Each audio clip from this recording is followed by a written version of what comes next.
You ever want to look like a math genius, but, without all the hard work? Good. Today, we're going to speed run arithmetic sequences. This is your guide to solving problems in seconds so you can get back to what's really important, like sleeping. So picture this. Your teacher throws a pattern of numbers at you and says, hey, find the 50th number in this list. Now, the rookie move is to just start adding it up, one by one by one. 45 minutes later, your hand is cramping, your brain is totally fried, and you've missed lunch. Yeah, no thanks. We are not doing that. There's a better way, a cheat code. Right? I mean, the whole point of math isn't to do more work, it's to find clever ways to do less work. So what is this magical shortcut I'm talking about? Okay, before we get the cheat code, we got to know what we're looking at. A sequence is just a fancy word for a list of numbers that follow some kind of order. But here's the vibe check. If the jump or the gap between each number is exactly the same every single time, well, congratulations, you're officially looking at an arithmetic sequence. And that is key. So let's talk about that gap. The math folks call it the common difference, and they give it a little nickname, D. Finding it is super easy. Just take any number in the list and subtract the number that came right before it. So if you have 3, 7, 11, 15, you just do 7 minus 3 and you get 4. So D is 4. And you got to listen to our parakeet friend on the slide. If that gap ever changes, it's a trap. It's not an arithmetic sequence. All right, here we go. The ultimate cheat code. This formula lets you basically teleport to any number in the sequence you want. No more adding one at a time. So let's break it down gamer style. A sub n is your destination. That's the number you're trying to find. A sub 1 is your spawn point, the very first number in the list. N is the step number, like do you want to go to the 10 spot, the 50th?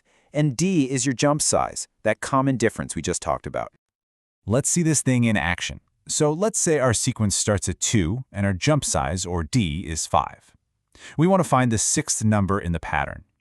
We just plug it all into our formula. Our starting point, A1, is 2, our step number, N, is 6, and our jump size, D, is 5. So you do a little quick math. 6 minus 1 is 5, 5 times 5 is 25, and 2 plus 25 is 27. Boom, done. The 6th number is 27. That took, what, 5 seconds? You're welcome. Okay, so you've leveled up. You can now find any single number in a pattern, no problem. But what happens when your teacher hits you with the next level challenge? What if they ask you to add up all the numbers up to a certain point? And this brings us to a new term. Now, it's really important to get the difference here. A sequence is just the list of numbers itself. Our first cheat code helps us find one specific number in that list. A series, on the other hand, is what you get when you add up all those numbers together. It's all about finding the grand total.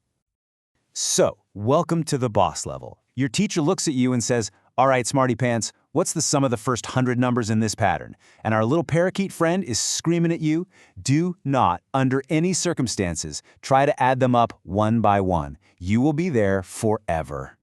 But of course, there's a cheat code for this boss battle too. I like to call it the lazy sum hack. And the logic? It's awesome. Step 1.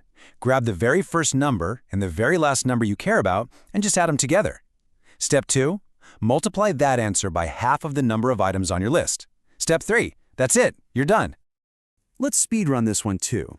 Let's say we want to add up 5, 10, 15, and 20. Okay, first number is 5, last is 20. Add them up, you get 25. There are 4 numbers in our list, and half of that is 2. So we do 25 times 2, and that's 50. Boom, instantly. No button mashing on a calculator, easy money. So at this point, you're probably thinking, okay, that's a cool trick for math class, I guess, but when am I ever actually going to use this? And that's a really good question. It all comes down to the loot. And in real life, loot is things like money or getting stronger or just being able to plan ahead. This math lets you predict the future without all the boring grinding.